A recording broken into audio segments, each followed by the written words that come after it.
Hi guys, ang topic po natin ngayon, kasama ko po si Ate Rose, mga kasamahan ko sa trabaho, pati si Glenn, ay paano nga ba tumagal sa trabaho? Kahit anong trabaho guys. So ano po yung mga tips niyo para tumagal tayo sa trabaho? Siyempre dapat gusto mo yung trabaho mo. Sa'yo sir? Kailangan mahalin mo yung kasamahan mo. Ay! Dapat magaling ka makisama. Isa sa mga tips ko din ay isa yan. Dapat magaling kang makisama at sumunod sa utos ng naaayon sa kabutihan. Tatawid po tayo guys, habang po tayo itatawid.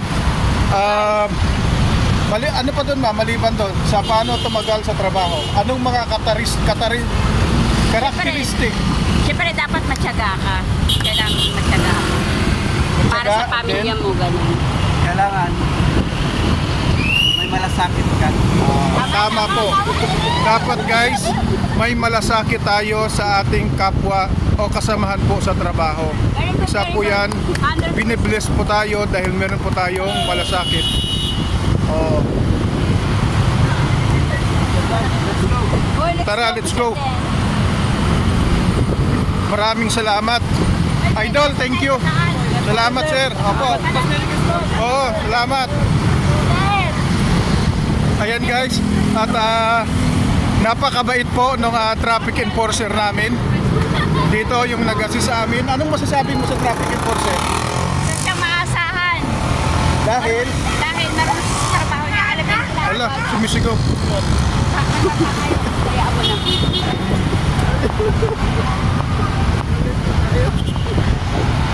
Yan. Ano pa para tumagal sa trabaho? Anong mga katangian na meron tayo, ate? Ate. Ma'am Rose. Siyempre bukod doon. So guys, ipakilala ko pala guys yung mga kasama ko sa trabaho na kasabayan ko pong umuwi. Si Ate Rose at si Glenn. Magpakilala po kayo guys. Hi, I'm Ate Rose. Anong probinsya mo ma'am? Quezon. Quezon. Yes. Batiin mo yung mga taga Quezon po. Hi guys, kumusta na kayo? Shout out mo sila. Shout out mo yung mga taga Quezon. See you on December. I'm going to. Yeah. Yung gusto.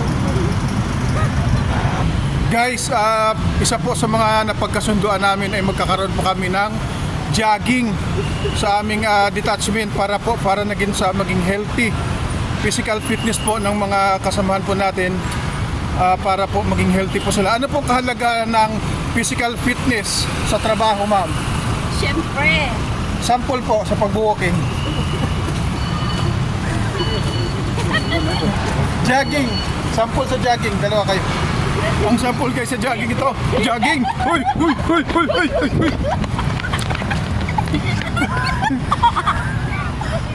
Guys, Hindi ako kasabay si Glenn.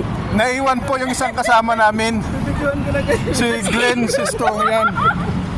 Yan yung kasama namin. Tawid na talaga. Tawid na po kami guys. Yan. So guys, yun nga, maging mabuti sa kasamahan sa trabaho at para lalo po tayong tumagal sa ating trabaho. Yan po yung topic natin habang po ay kami nag-walking dito sa BGC. Dito po sa may Forbes Town. Ayan, medyo patawid na po. Anong masasabi niyo po, ma'am? Sir Glenn Sistoso. Ma'am. Wala masabi.